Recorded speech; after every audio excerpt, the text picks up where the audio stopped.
Ok, então vamos lá com esse conteúdo de responsabilidade tributária, dando sequência ao conteúdo de responsabilidade tributária. Então, a responsabilidade de terceiro está disciplinada no artigo 134 e 135 do Código Tributário Nacional. Olha o que diz o artigo 134. Nos casos de impossibilidade e exigência do cumprimento da obrigação tributária pelo contribuinte, ou seja, entenda que a responsabilidade nasceu para o contribuinte, tá? O sujeito passivo da obrigação tributária é o contribuinte, a responsabilidade tributária não foi atribuída a uma outra pessoa, como no caso da substituição tributária. Então, ele diz que no caso de impossibilidade e exigência da obrigação pelo contribuinte, ou seja, naqueles casos em que a obrigação tributária surgiu em razão do fato gerador praticado pelo sujeito e a obrigação surgiu para ele mesmo, não houve uma substituição, nem há ainda uma transferência de obrigação, que é que o Código diz. Se mostrar impossibilitado a exigência, o cumprimento dessa obrigação pelo contribuinte, respondem solidariamente com este nos atos em que intervierem e pelas omissões de que forem responsáveis. Ou seja, é uma espécie de solidariedade, afora aquela solidariedade que nós já vimos lá no artigo 124 e 125. Tá? Então, essa solidariedade aqui diz expressamente que é quando você vai poder transferir a responsabilidade pelo cumprimento da obrigação tributária para um terceiro. E aí, quem são esses terceiros que podem ser chamados a ser responsáveis? Os pais, pelos tributos devidos por seus filhos menores. Ou seja, imaginemos que um pai resolva montar uma empresa no nome do filho e ele fica com a administração da empresa, tá? No nome do filho, logicamente, porque como menor ele não vai poder gerir, ele vai ter que estar representado, dependendo da menoridade, representado ou assistido. Ou então ele põe um imóvel no nome do filho, que é o que é mais comum acontecer, um filho menor. Ele é responsável dele, como acontece com os tutores e curadores, nos casos dos tutelados e os curatelados. Como eles são responsáveis pela administração dos bens desses dependentes, desses sujeitos, ou os filhos, no caso dos pais, ou dos tutores, no caso da tutela ou da curatela, o que nós temos aqui é que a legislação quis dizer de forma bem clara o seguinte: olha, você tem que gerir bem o patrimônio dessa pessoa, porque se, eventualmente, os débitos tributários não forem pagos, não forem cumpridos, porque o contribuinte é ele, como titular do patrimônio, mas se não for pago, como você é responsável por ele, também vai ser responsável tributariamente. Ou seja, você vai pagar com o seu patrimônio pessoal as dívidas contraídas em nome dessa pessoa pelo qual você é responsável. Tá?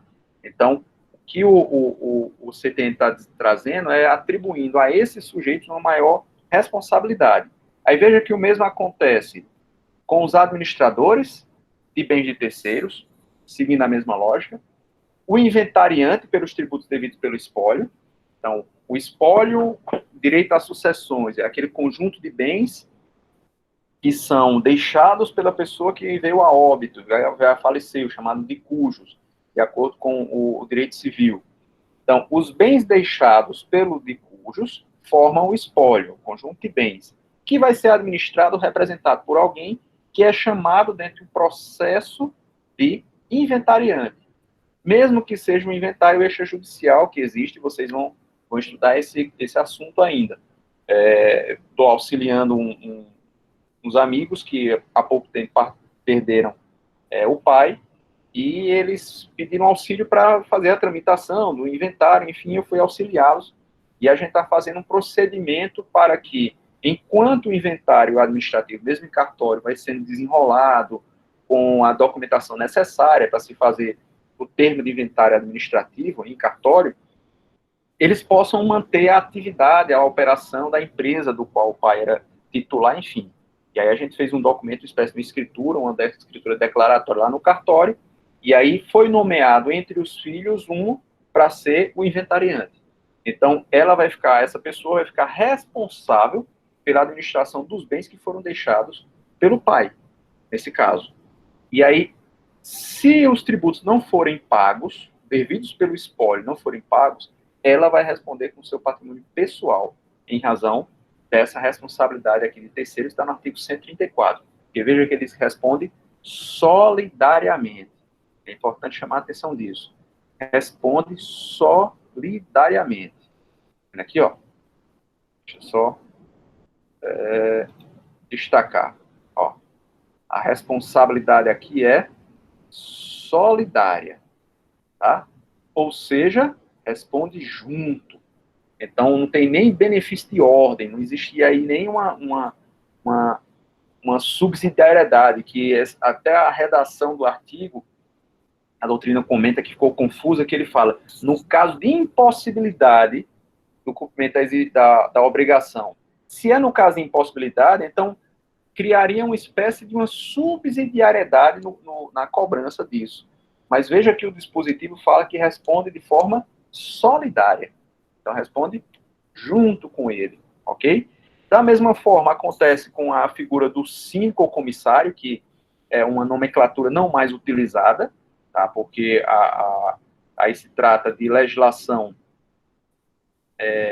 comercial empresarial, em que vai se falar hoje em administrador judicial. Então, a figura do administrador judicial, nesse caso, é interpretado como, no lugar do que se chama aqui síndico, pelos tributos devidos por essa massa falida, em caso de decretação da falência, ou, no caso de responsabilidade de empresa em recuperação judicial ou extrajudicial, e também vai ser nomeado esse administrador, que antigamente a legislação anterior falava de concordata, aí teria essa figura do concordatário. Então, apenas uma mudança na nomenclatura em razão da modificação da legislação empresarial da falência, da Lei 11.101. O dispositivo inciso 6 fala também da atribuição de responsabilidade para tabeliães, escrivães e serventiários de ofício com relação aos tributos devidos pelos atos que eles praticam. Então, entendam, se for fazer um registro e uma transferência de imóvel, a legislação obriga que nessa transferência do imóvel seja feita a cobrança do ITBI, Imposto de Transmissão de Bens Imóveis, e se a transmissão for por herança, o registro for registro por uma transmissão por herança, do ITCM, ou se for uma transmissão em razão de doação, o ITD, que é Imposto de Transmissão por Doação. ITBI municipal, ITCM e ITCD, ou ITCMD, estadual. Então, se esses tributos não forem pagos pelas pessoas que estão recebendo, os que estão recebendo essa transmissão, que é quem são os contribuintes desse imposto, os tabeliães podem ser responsabilizados. Eles podem responder pelo pagamento de tributo. Olha só, que perigo para o tabelião.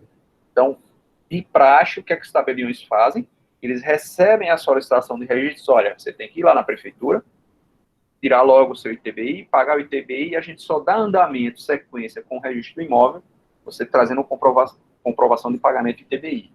Então, tramita o processo na prefeitura, gera esse ITBI, calcula, gera-se um laudo de avaliação, a guia paga, entrega ao contribuinte e ele vai lá no cartório para poder concluir o registro. Pois não.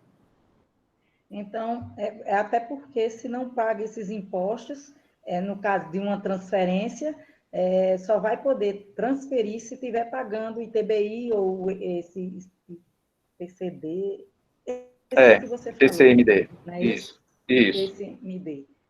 Mas pode acontecer, Isabel, pode acontecer, e para evitar que aconteça, pode acontecer de o cartório pegar e registrar sem exigir a comprovação do pagamento do tributo.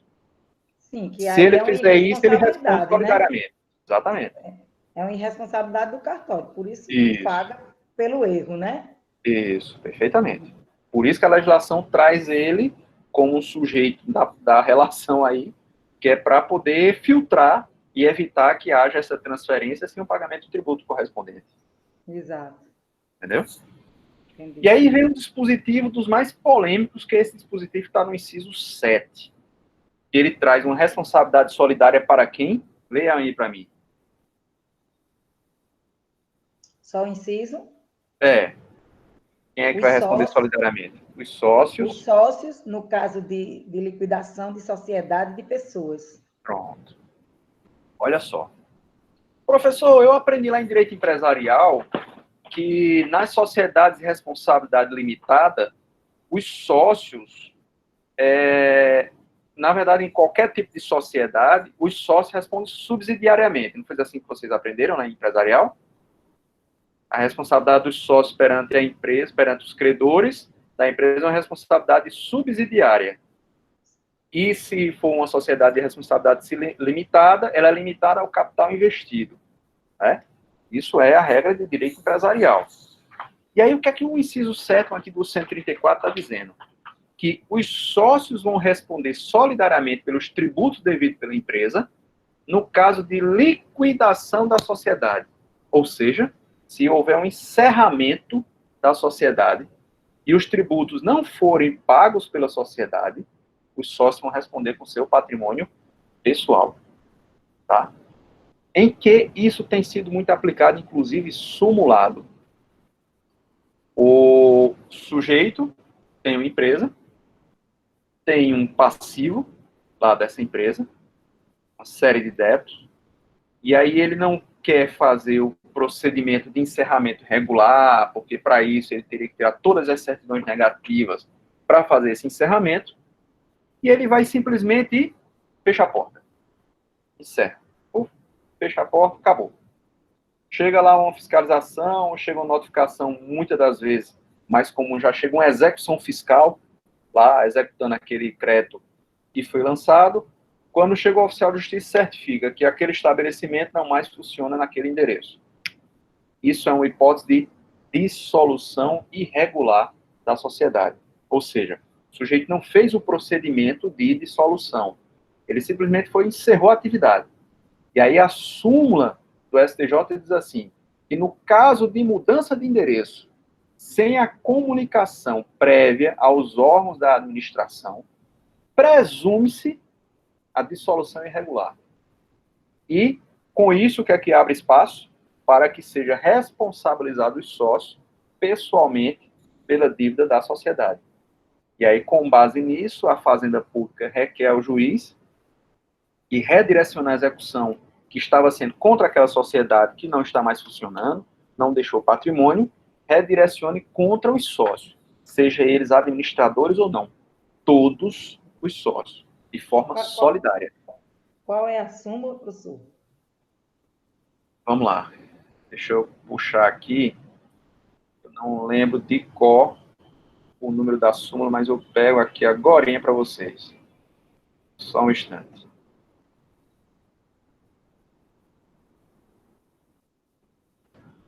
Súmula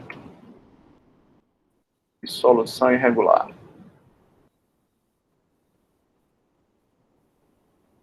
Súmula 435 do STJ. Obrigada. Deixa eu até copiar e colocar no chat lá para vocês o texto da súmula, que vale a pena e ela é bem utilizada. Ela é uma súmula que é explorada em concurso público. Então, é interessante vocês terem conhecimento dessa súmula aí. Então, veja, o que é que diz a súmula? Olha lá, está lá no chat. Presume-se dissolvida irregularmente a empresa e deixar de funcionar no seu domicílio fiscal sem comunicação aos órgãos competentes, legitimando o redirecionamento da execução fiscal para o sócio-gerente. Essa súmula ela traz a possibilidade de redirecionamento para o sócio-gerente, mas a praxis da jurisprudência tem redirecionado para todos os sócios, porque existem precedentes nesse sentido, com base no dispositivo do artigo 134, inciso 7. Tá? Então, veja que há um perigo. Ah, não, eu vou fechar a sociedade. Por exemplo, comigo já aconteceu uma situação dessa. Imagine que minha esposa tinha uma empresa e ela tinha uma sociedade com uma irmã e ela resolveu desfazer a sociedade, a irmã, enfim, foi seguir outro caminho. E aí, para não encerrar a sociedade que ela queria continuar em atividade, e para não transformar em empresa individual, porque à época não existia a figura do EIRELI, que é aquela empresa individual de responsabilidade limitada, ela solicitou que eu entrasse como sócio da empresa apenas emprestando o nome. E aí eu fui lá, entrei na sociedade, e já tinha sociedade conjugal, enfim, entrei na sociedade lá com ela. E aí, em razão disso, ela foi, passou algum período, não teve mais interesse em dar continuidade, e aí resolveu, um determinado período, encerrar as atividades. E aí solicitou o contador para fazer o levantamento do que tinha, ela contabilizava as informações da forma como o contador orientava, e fechou as portas, e pediu para o contador encerrando. Passou-se o tempo, e eu imaginei que, perguntando a ela se tinha feito o encerramento, ela disse que entrega o contador e tinha ficado de fazer, e eu cobrava dele, ficando de fazer. Um dado momento, chega uma notificação, uma execução fiscal contra minha pessoa física e contra a pessoa física dela. Por quê? Dívidas daquela sociedade que havia sido encerrada irregularmente. Ou seja, o contador não tinha feito o procedimento de baixa da sociedade, ficou uma diferença lá de um valor apurada pelo Estado, das vendas em cartão de crédito, se eu não me engano, na época. A empresa foi ser notificada naquele endereço que não mais funcionava, mandou-se uma publicação por edital, que ninguém lê, né? Mas é para requisitos formais, tem validade. Foi feita a notificação desse auto-infração, não foi apresentada defesa nenhuma e foi inscrito na dívida ativa do Estado. A empresa. Foi promovida uma execução fiscal contra a empresa. Como ela havia o redirecionamento, havia a dissolução irregular, a Procuradoria requereu logo o redirecionamento da execução para os sócios. Então, quando a gente tomou conhecimento, já foi através da notificação pessoal minha e dela para pagar aquela dívida, inclusive sob pena de responder criminalmente, porque tinha indícios lá pelo levantamento de sonegação fiscal. Tá? Então, veja, olha que coisa bonita. Professor de direito tributário, advogado sendo executado por dívida fiscal, dívida tributária. E aí, a gente foi lá resolver, fui fazer o levantamento, tinha sido um erro na contabilidade que não tinha informado todos os valores de forma, não tinha instruído para ela como faturar de forma correta, e aí não tinha outra solução. O que é que foi feito? Foi feito um pagamento. Na verdade, na época foi feito um parcelamento. E a gente vai ver até as consequências, os efeitos disso daqui a pouco. Então, veja, a pessoa física foi responsabilizada por uma dívida da pessoa jurídica que foi dissolvida de forma irregular, tá? Com base nesse dispositivo aqui, ok? Então, isso é algo que chama atenção e requer cautela e zelo dos contribuintes por pensarem, não, a personalidade jurídica da empresa é separada da personalidade da pessoa física e seus patrimônios são autônomos, independentes entre si, sociedade é uma sociedade de responsabilidade limitada e não tem perigo. Tem mais um porém aí, um complicador nesse episódio, né? E a gente vai lembrar daquele dispositivo do artigo 50 lá do Código Civil. Quem lembra o que é que diz o artigo 50 do Código Civil? Poxa, pela memória. Desconsideração da personalidade civil, da personalidade jurídica. Perfeito. Desconsideração da personalidade jurídica. A desconsideração da personalidade jurídica já é uma outra circunstância, né? Que tem lá no direito civil um dispositivo próprio, tem na legislação ambiental, tem na legislação do consumidor, legislação trabalhista, e tem um equivalente a ela aqui na legislação tributária, que é esse dispositivo aqui, ó, do artigo 135, tá? O artigo 135 vai dispor por algo semelhante ao que seria uma desconsideração da personalidade jurídica. Eu, inclusive, escrevi um artigo sobre isso, porque a jurisprudência e parte da doutrina vem usando como institutos sinônimos, mas eu entendo, e outra parte da doutrina também entende, que são institutos diferentes, têm o mesmo efeito prático, que é atingir o patrimônio pessoal, mas o instituto é diferente, tá? Inclusive, sobre o aspecto processual, foi criado com a reforma do Código, em 2015, o chamado incidente de desconsideração da personalidade jurídica. Vocês, se não estudaram, vão estudar isso em processo civil. Então, esse incidente de desconsideração da personalidade jurídica, o que se discutia, olha, se em matéria tributária não existe normativamente o Instituto de Desconsideração da Personalidade Jurídica, eu posso me utilizar do incidente de desconsideração para responsabilizar terceiros? Aí é uma discussão. Então, depois eu posso disponibilizar esse artigo para vocês lerem, é interessante essa discussão, estou só esperando sair a publicação dele oficial para poder disponibilizar para vocês, mas bem interessante esse debate que eu travo lá nesse artigo. E trazemos aí a discussão do que está no artigo 135. Aí vamos ver a diferença do artigo 135 do 134. Olha o que ele diz aqui no 135. Ele vai usar a expressão de que são pessoalmente responsáveis. Veja, lá no artigo 134, ele usa a expressão de são responsáveis solidários. Aqui a responsabilidade ela é pessoal. O que é que ele diz? São pessoalmente responsáveis pelos créditos correspondentes à obrigação resultante de atos praticados com excesso de poder, infração de lei, contrato social ou estatuto. Vejam como semelhante a redação lá do artigo 50 do Código Civil. Deixa eu ver se eu estou com a versão do Código Civil aqui. Só não estarei com essa versão aqui, não está atualizada, porque houve uma modificação recente na redação e nos limites dessa desconsideração agora do ano passado.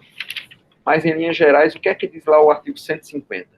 Em caso de abuso de personalidade, artigo 50 do Código Civil, caracterizado pelo desvio de finalidade ou pela confusão patrimonial, pode o juiz decidir a requerimento da parte ou do Ministério Público, quando lhe couber intervir no processo, que os efeitos de certas e determinadas relações de obrigações sejam estendidos aos bens particulares dos administradores ou sócios da pessoa jurídica. Tá? Então, o que o dispositivo aí está dizendo é que os bens particulares dos sócios poderão ser chamados a responder pelas dívidas da empresa, no caso de abuso de personalidade. Isso é o que trata lá o Instituto da Desconsideração da Personalidade Jurídica, Instituto de Direito Civil, mas também já utilizado em outras áreas de direito. No direito tributário, nós temos aqui a disposição do 135. Ele diz que serão pessoalmente responsáveis, ou seja, são eles que vão responder pelos créditos tributários que tenham sido resultantes de atos praticados por eles, quando esses atos tiverem sido praticados com excesso de poder, ou seja, ele praticou um ato excedendo, exorbitando os poderes que ele tinha, infringindo a lei. Nessa infração à lei, cabe aqui fazer um parênteses, a infração à lei caracteriza por um descumprimento de um dever legal. Esse descumprimento de dever legal, a parte substancial da jurisprudência majoritária entende da doutrina que deveria ser um ato infracional. Tá? Existe, porém, alguns entendimentos que principalmente a posição da Fazenda Pública, é que o inadimplemento, ou seja, a inadimplência, não pagou. Chegou no dia, não cometeu nenhuma infração. Ele foi lá, emitiu a nota, declarou certinho, só que chegou no vencimento e não pagou. Isso seria uma infração à lei suficiente para gerar essa responsabilidade pessoal. Mas o entendimento majoritário é que isso é mera inadimplência, não seria necessariamente uma infração. Portanto, não estaria sujeito a uma multa por infração. Está sujeito a uma multa moratória. O imposto foi declarado, só não foi pago. É a diferença do que se chama de inadimplente e o sujeito chamado sonegador.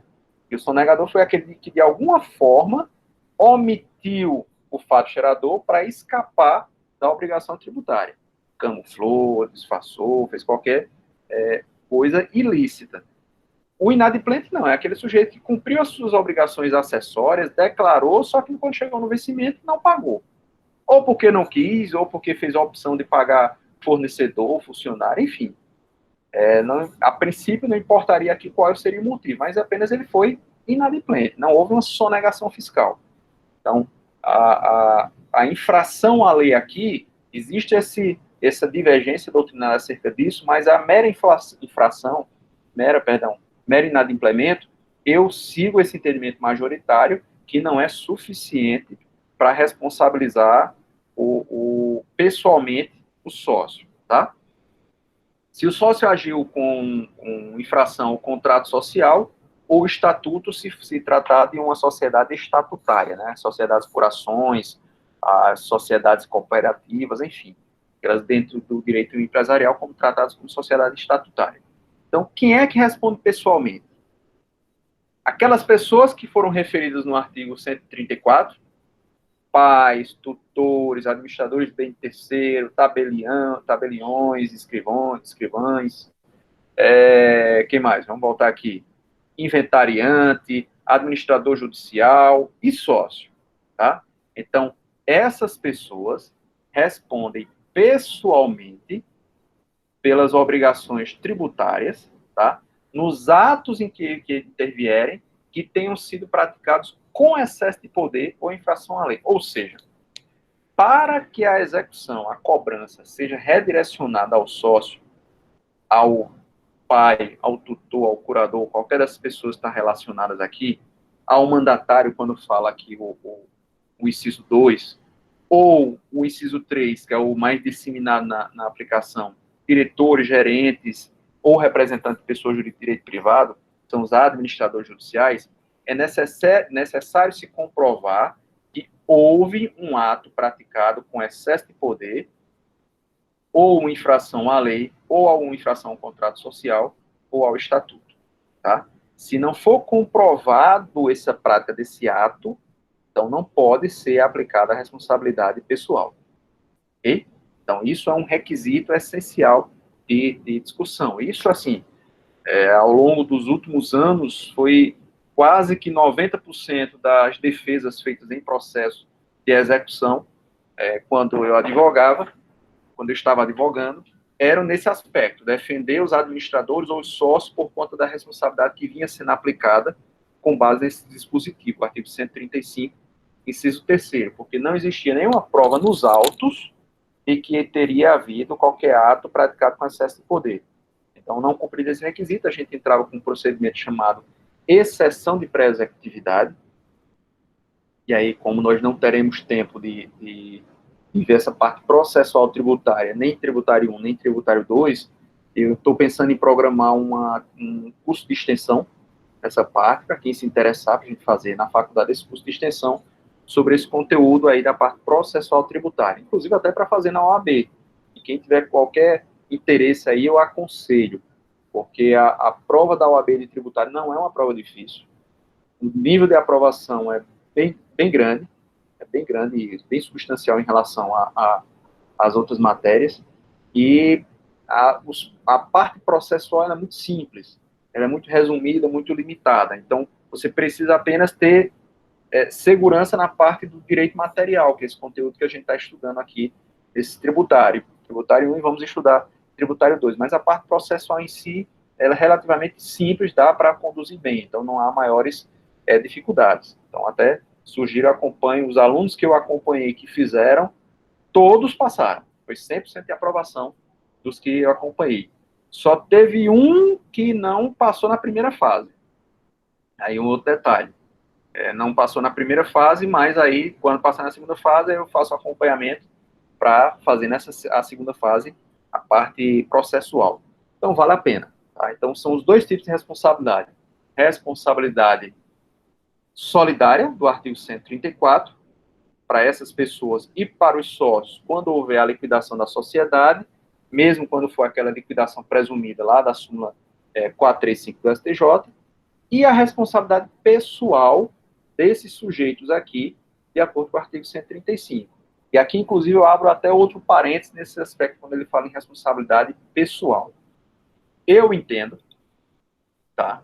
Isso aqui é uma defesa minha, ainda não tive a oportunidade de escrever um artigo sobre isso, mas devo fazer em breve, que já fiz, inclusive, isso em peça, em petições, que eu posso até aproveitar na redação.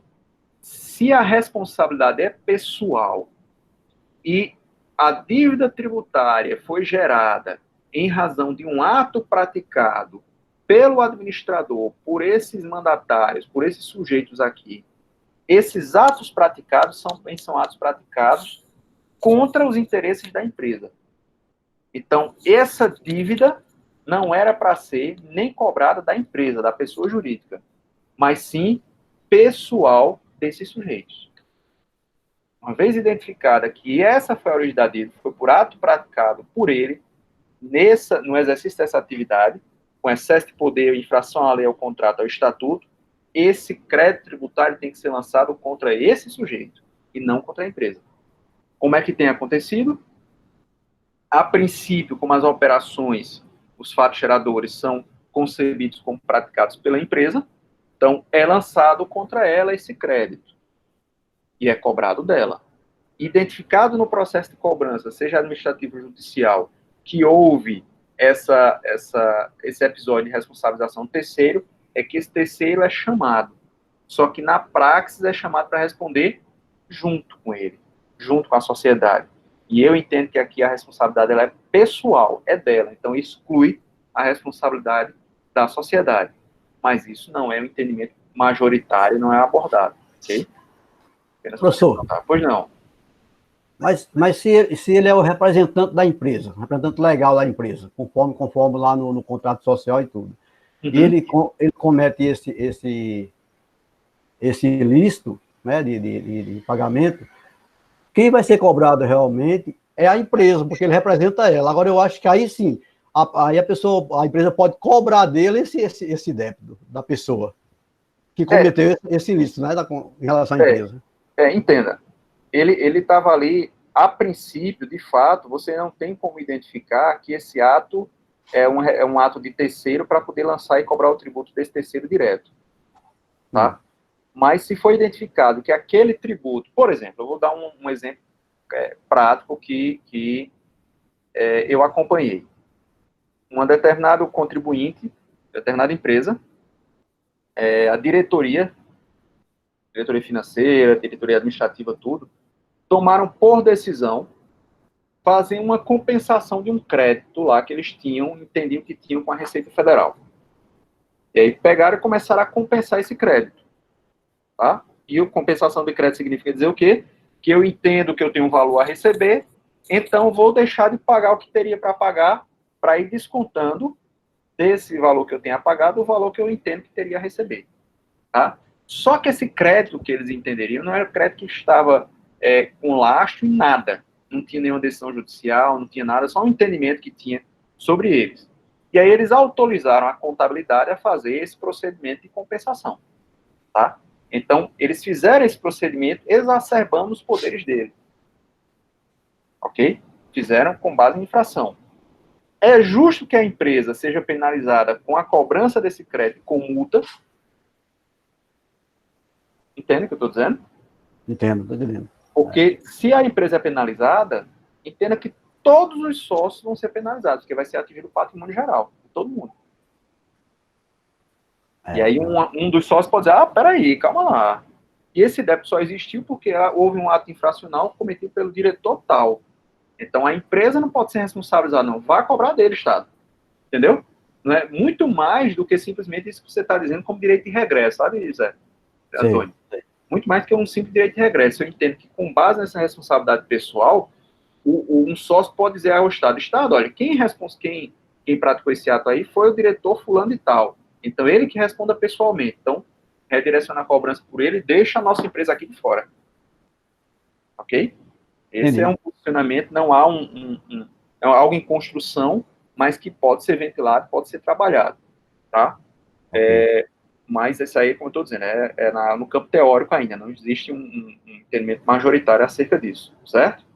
Deu para vocês compreenderem a diferença aí da responsabilidade solidária no artigo 135 e a responsabilidade 134, perdão, e a responsabilidade pessoal do artigo 135? Ficou claro isso para vocês? Sim, professor. Estou tranquilo, né? Aí vamos Ficou avançar. sim, professor. Aí o 137, e aí o antes 137, vale nós lermos o que está disposto lá no artigo 136, para a gente ter sequência dos conteúdos e não acabar deixando de abordar nada. Que diz o artigo 136 do Código? O artigo 136 ele vai dizer o seguinte, olha só.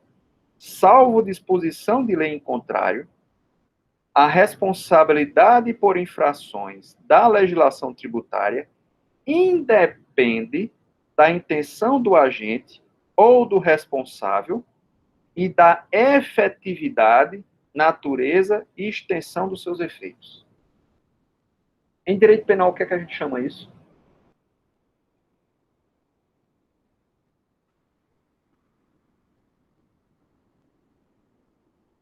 Como seria esse tipo de direito penal?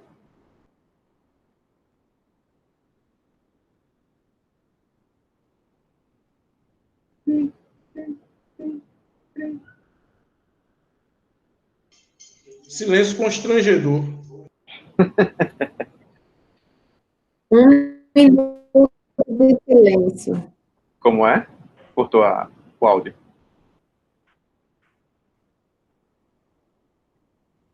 Olha só. Um minuto de silêncio. 136, ele diz assim, salvo disposição de lei, a responsabilidade independe da intenção do agente. Independe do dolo. Não é? Direito penal não é o dolo, né? A vontade e daquele resultado. Estudo direito penal. Então, você vai responder por culpa aqui. Então, essa responsabilidade por infração sempre será uma responsabilidade culposa. Tem a intenção. E quando é o dolo, teve a intenção. Isso, exatamente. Tá? Então, é isso que ele está dizendo aqui. Independe da intenção e independe do resultado prático. Ou da extensão do resultado desse ato praticado. Tá?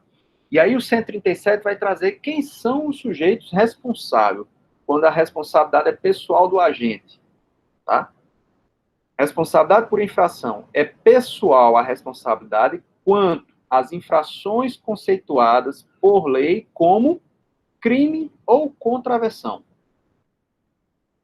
E aí, uma ressalva. Salvo as praticadas no exercício regular da administração, mandato, função, cargo, tal, tal e tal. Quanto às infrações em cuja definição o dolo específico do agente seja elementar. Tendo que o 136 diz que independe da intenção, salvo disposição de lei em contrário. E aí o 137 vai dizer que se a lei específica, a lei exigir o dolo específico, tá? Então a responsabilidade será pessoal do agente nesses casos. Ou com dispositivo no inciso 3º, quanto às infrações que decorram direta e exclusivamente do dolo específico. Tá? Então, a responsabilidade será pessoal do agente nessas três hipóteses aí, e no inciso 3º, ele vai trazer esse detalhamento desses outros sujeitos. Mas, em linhas gerais, ela vai ser uma responsabilidade culposa. Tá? Então, por exemplo, sociedade deixou de declarar o imposto de renda no prazo. Estamos aí num período de pandemia em que houve a suspensão de uma série de declarações, mas tirando esse episódio, vamos supor que ela tenha deixado de apresentar a declaração no prazo. Se deixou de apresentar DCTF, declaração de imposto de renda, ou PGDAS, o que seja aí, a legislação estabelece multas por descumprimento dessas obrigações acessórias, ou seja, a infração. E essa infração tem como consequência o pagamento da multa. Então, quem vai responder por essa multa é a pessoa jurídica, tá?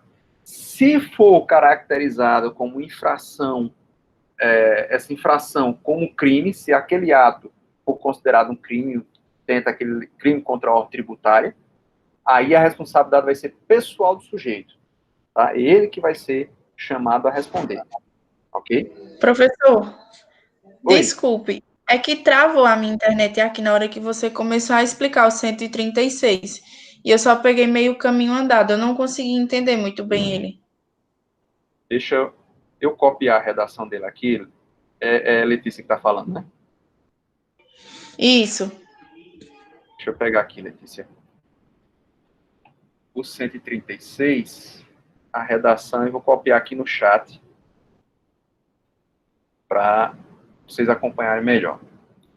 Às vezes dá um um delay ou um cortezinho no áudio mesmo. Ó, redação do artigo 136. Salvo disposição de lei em contrário, a responsabilidade por infração da legislação tributária independe da intenção do agente, tá? Ou seja, independente se houve a vontade da prática daquele ato, mas se houve infração, vai haver a responsabilidade e as consequências sobre essa responsabilidade. Em linhas gerais, é isso que trata o artigo 136. Então, não há necessariamente a comprovação do dolo, tá? A não ser que para aquele ato específico, aquela infração específica, a legislação diga que seja necessário o dolo específico, ok? E aí o 137 vai dizer quem é que é chamado a ser responsável pessoalmente. Deixa eu copiar aqui também a redação do 137, para vocês acompanharem. Que aí passa a ser uma responsabilidade pessoal, responsabilidade por infração, responsabilidade pessoal.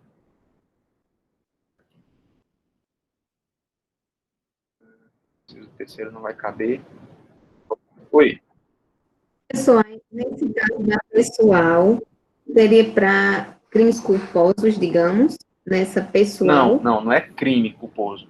Porque se for crime, independente de ser culposo ou doloso, a responsabilidade é pessoal.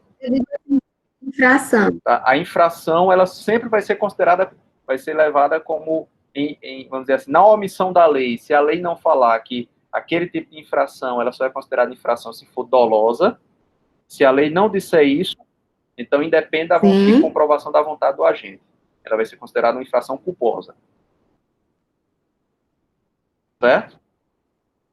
No caso, tem que vir expresso. Se a lei disser que comprovada a intenção do agente, a partir da vontade de praticar o ato, os efeitos desse ato, se tiver alguma coisa que tenha necessidade de verificação do dolo para a prática daquele ato, aí sim é que vai ser exigido. Se não, responsabilidade culposa. Certo? Certo. Deixa eu copiar aqui só essa continuação da redação aqui que não coube lá no comentário. Aqui. Ó.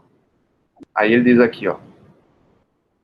Quando as infrações que decorram direta e exclusivamente de dolo específico, a responsabilidade será pessoal das pessoas referidas no artigo 134, do mandatário preposto, empregado ou seus mandantes, preponentes ou empregadores, dos diretores, gerentes, representantes da pessoa jurídica e direito privado contra estas, tá?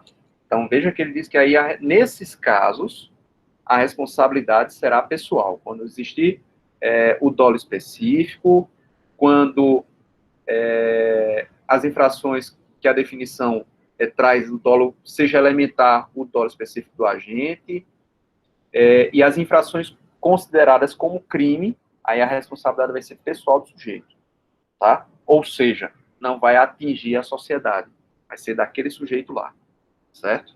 Então, é isso que o dispositivo está dizendo. Se não houver essa definição de dolo, ou não houver essa imputação de crime, a responsabilidade vai ser da sociedade. Ela que vai ter que assumir essa obrigação, tá? Então, quando acontece isso, existe uma possibilidade de afastar a responsabilidade pelo crédito tributário. Deixa só eu ampliar aqui para melhorar para vocês. Aqui foram uns exemplos de uma situação.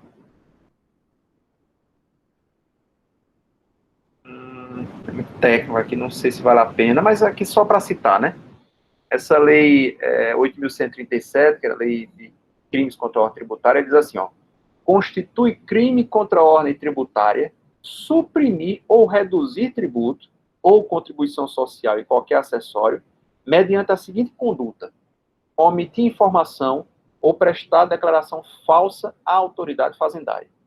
Tá? Então, é só omissão de informação. Você não apresentou uma declaração, é uma omissão de informação. Então, você, DCTF é Declaração de Contribuições e Tributos Federais. Não é isso, Antônio? que é contador, cadê os contadores da turma aí? Esse CTF. Então, essa declaração é uma prestação de informação. Se houve movimento naquele mês e você não apresentou a declaração ou apresentou a declaração com um valor menor, caracteriza crime. Tá? E uma vez caracterizado como crime aqui, vai responder criminalmente, a responsabilidade lá, de acordo com o 137, vai ser pessoal do agente. Certo? Ele vai ser responsabilizado pessoalmente por aquele ato. Tá? Então, exemplo, aí eu trago aqui um exemplo de um caso, de uma declaração que é chamada GIM. Na época existia Guia de Informação Mensal, que não existe mais no ICMS, foi substituído por uma figura chamada SPED, essas declarações, e que pode ter deixado de ter uma informação que pode haver um cruzamento dessas informações. Eu vou deixar de espelhar esse material aqui, porque nele nós encerramos, para trazer aqui, a gente encerrar esse conteúdo, o dispositivo que está lá no Código Tributário Nacional, que trata, posso até copiar aqui para o chat, para vocês lerem, para não precisar nem espelhar lá. Deixa eu copiar aqui, para vocês verem. Veja só o que diz o artigo 138 do CTN. Ele diz assim, ó, a responsabilidade, aquela responsabilidade por infração, tá? Não é a responsabilidade de terceiros, não é a responsabilidade por transferência, não é a responsabilidade por substituição. É a responsabilidade por infração. Ela é excluída pela denúncia espontânea da infração. Tá? Ou seja, se o contribuinte, tendo cometido uma infração dessa, deixou de apresentar uma declaração, e de forma espontânea foi lá, não apresentei a DCTF, ou apresentei para não deixar de mandar, apresentei ela com valor zero, mesmo sabendo que teve algum movimento. Então, ele pode espontaneamente retificar e dizer, olha, aquela DCTF estava apresentada de forma errada. Então, tinha os valores, está aqui. Então, se ele fizer isso, ele só vai pagar uma multa moratória, que é a multa por atraso, já que deveria ter sido paga no dia 10, mês seguinte, ele só retificou depois, vai pagar no dia 10 do outro mês, ou, enfim, depois de quando ele fizer a retificação. Então, ele só vai ter uma multa moratória. Porém, de acordo com o artigo 138, se ele fizer isso de forma espontânea, isso quer dizer, antes de qualquer atuação do Estado fiscal que venha verificar aquele ato, notifique ele, ou que ele esteja em processo de fiscalização, ele não vai ser sujeito à multa por infração. E essa multa por infração pode variar entre 20% e 125%, dependendo do tributo. Tá? Então, se ele espontaneamente for lá e denunciar, se declarar e pagar, veja a redação aí, acompanhada, se for o caso, do pagamento do tributo devido e dos juros de mora ou do depósito da importância arbitrada pela autoridade administrativa, quando o tributo dependa de apuração posterior. Então, se ele for lá confessar e pagar, ele se livra da multa moratória. Uma questão importante aqui, professor, se ele for lá declarar e parcelar, veja só, o STJ já manifestou de forma pacífica, está pacificado no entendimento, já há precedente nesse sentido, dizendo o seguinte, a redação do 138 exige o pagamento integral. Então, se for um parcelamento ordinário, ele vai ter que parcelar, confessa, mas vai parcelar com multa, com tudo. Tá? A não ser que venha um parcelamento extraordinário, como um refis desse da vida, e diz que ele vai ter um desconto nessa multa por infração. Aí esse parcelamento vai trazer uma condição especial, dando desconto dessa multa, ok? Mas se ele fizer o simples parcelamento, não equivale a pagamento. O pagamento tem que ser integral, de tudo que está sendo confessado aí, tá? De uma vez só. Ou então o depósito, se for o caso de apuração. Ô, professor, Beleza. então, no caso, assim, se ele for lá e levar e declarar tudo que ele tem de forma espontânea, ele vai pagar a multa. Isso. Mas se ele declarar antes por exemplo, da Receita Não, vir e pedir... peraí, de novo. Se ele for lá declarar, Ele De vai forma pagar multa? espontânea. Sim, ele não pagará paga a multa. Ele não paga multa. E ele paga multa quando só se a Receita for lá e pedir para ele declarar, seria isso? Exatamente. Ah, Tipo, que vou dar eu um tinha, exemplo. tinha confundido aqui, pessoal. Vamos imaginar o seguinte, você recebe uma notificação da fiscalização, certo? Apresente seus livros fiscais, seus documentos aqui que a gente vai fazer uma apuração. Aí tu chega pro contador, ei, vê aí o que é que tem de errado, faz logo a declaração para a gente pagar, porque os cabos vão descobrir. Entendeu? Então, essa declaração deixou de ser espontânea, foi provocada. Entendeu? Então, isso tem que ser Entendi. de forma espontânea. Eu vou lá e dizer, vamos declarar aqui, ó, faltou declarar isso. Às vezes, quando acontece lá na prefeitura, um contribuinte pede para emitir uma nota fiscal de um serviço que ele prestou há 1 ano atrás, porque deixou de ser emitida a nota fiscal. Então, a gente não identificou isso, ele mesmo está espontaneamente declarando aquele fato e vai pagar apenas multa de mora, multa pelo atraso. Se nós identificarmos isso na fiscalização, apurarmos que em setembro de 2019 houve uma prestação de serviço e não foi emitida a nota, nem paga o tributo, a gente vai cobrar o tributo mais uma multa de 80%, que é o que tem na legislação do ISS aqui no município, tá? Se for do Estado, ele vai aplicar uma multa de 100%, se for no caso do ICMS, entendeu? Então, se ele espontaneamente, antes de ser notificado, antes de estar sendo fiscalizado, ele for lá declarar e pagar, salva dessa multa. Oi? Professor, perdoe interromper. No caso aí, o senhor está falando de um serviço, está se referindo a um município, mas se for no caso do imposto de renda, eu deixei de declarar o imposto de renda no exercício 2019 e no exercício 2020 eu faço a declaração. Eu não fui nem investigado, nem fui cogetado para pagar. Eu estou pagando no exercício 2020. Eu me enquadro nessa situação. Você pode ainda declarar 2019. Você pode declarar 2019 agora, pagar o imposto, não vai ter a multa.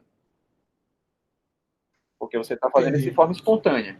Agora, se a Receita Federal lhe notificar, dizendo, olha, Davi, nós não recebemos a sua declaração de rendimento referente ao ano 2019. Justifique. Acabou. Aí você não tem mais boquinha não, sabe? Qualquer justificativa, esqueci de declarar isso aí, eu quero pagar isso aqui, o principal.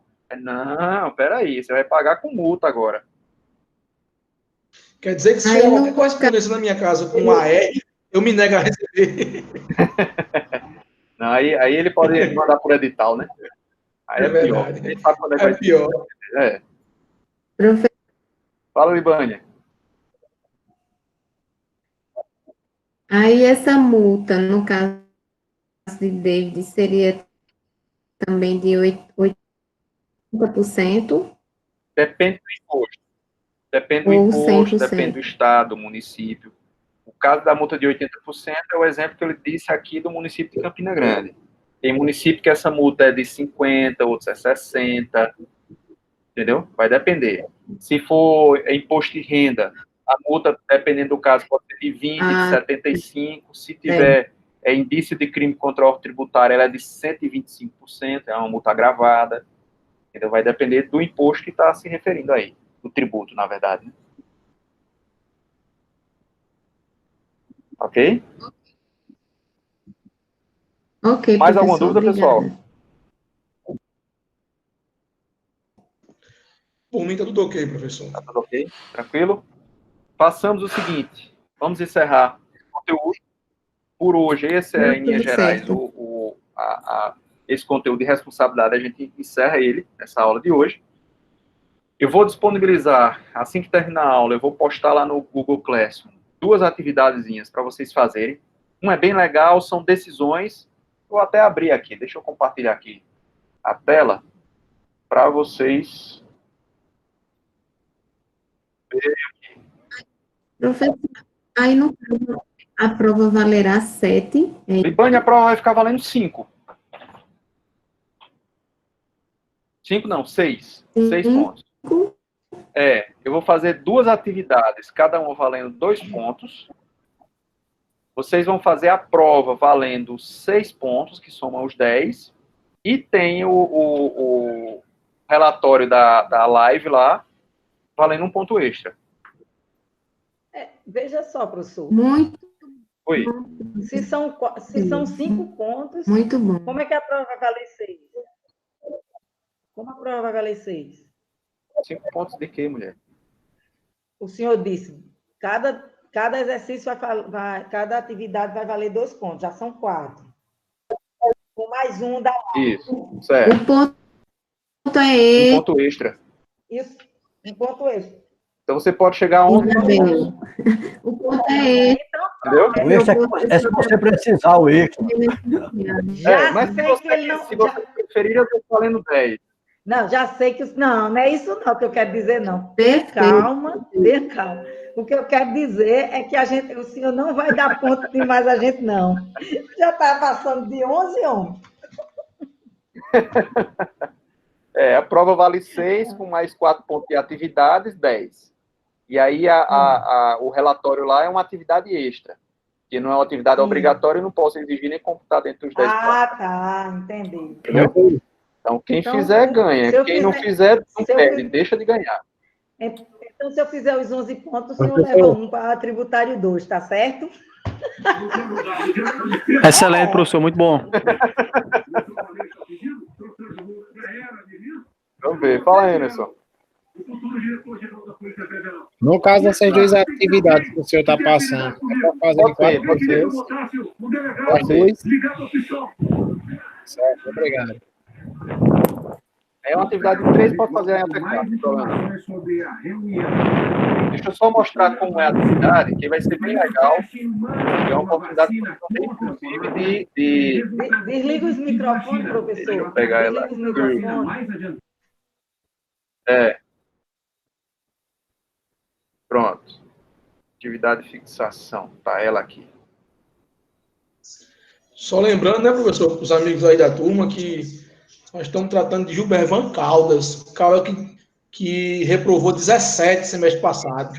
Qualquer ponto que eu não reprovei. Se ele mandar ninguém. desenhar um gato, desenhe, porque vale a pena, viu? Eita, Eu não reprovei ninguém, deixa de espalhar a morrendo de falsa. medo agora. Fazendo terrorismo, né? Foi 17 ou foi 16, é Gilbervan? Sei lá, não faço essas contas, não. Ó, estão vendo aí a atividade? Será que não faz? Ele tem um caderninho só para os alunos que ele reprova. Não. Ó, vê aqui a atividade. Tá aparecendo aí para vocês? Tá sim. Tá sim, professor. Pronto. Sim. O que é aqui? Eu apresento aqui 1, 2, 3, 4, 5, 6, 7, 8, 9, 10 decisões de matéria tributária, e vocês vão ler a ementa da decisão e vão colocar aqui embaixo que tipo de responsabilidade se refere e qual o fundamento legal para essa decisão. Isso foi uma decisão tomada com base no artigo 135, inciso 3º. Você bota aqui 135, inciso 3º, responsabilidade do 3º. Isso é um caso de responsabilidade por substituição. Responsabilidade por substituição, artigo 150, parágrafo 7º da Constituição, ou artigo 128 do CTN. Entendeu? Então, vocês vão ler a decisão e tentar identificar aqui, pela redação dessa decisão, que tipo de responsabilidade está sendo aplicada ou deixando de ser aplicada com base nesse entendimento jurisprudencial. Ok? Trabalhinho para debater. Ok, professor. Falem 2 pontos aí. Melão com açúcar. Tá certo. Gente, boa noite. Quem não colocou as presenças, Professor, coloque aí. é para enviar até Oi? quando? É para enviar até quando essa atividade? Essa aí é para segunda-feira, Samuel. Essa aí eu quero que vocês façam daqui para segunda, porque na segunda-feira eu quero corrigir ela com vocês. A gente vai discutir ela em sala na segunda-feira. Beleza? Obrigado. Tá certo, Professor, professor. Beleza, professor. E a outra, valendo os outros 2 pontos. E a outra atividade eu vou postar também é para sexta-feira. São 2 questões práticas, vocês vão analisar, aí precisa de mais uns diazinhos para vocês fazerem. Ok? Ok, professor. Fica na paz. Um ótimo final de semana. Ok. Ok? Coloca os nomes lá na lista igual. Obrigado, Tomás. Bom fim de semana. Bota a E presença responda a lá minha, no... minha dúvida. Viu? Sim, tá lá em stand-by. Vou Tá certo. responder. Não vai Pode ter deixar. pressa, não. Tem... Fica na paz. Um abraço. Rapaz, também um abraço.